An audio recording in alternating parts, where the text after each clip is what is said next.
तक्रारदाराचे railway station परिसरातील हॉटेलवर अतिक्रम विभागाची कारवाई न करण्यासाठी आधी 30,000 रुपयाची मागणी करण्यात आली।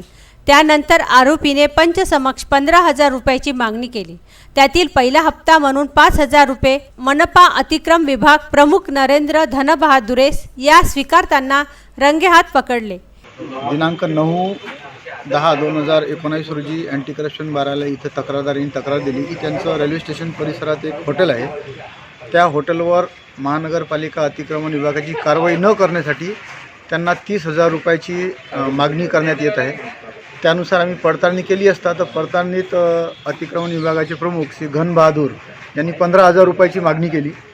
15,000 रुपयाची मागणी केल्यावर त्यांनी म्हटलं की 5,000 रुपये आत्ता म्हणजे 10 तारखेला दुसऱ्या दिवशी आणि 10,000 रुपये जे आहे ते दिवाळीनंतर द्यायचे।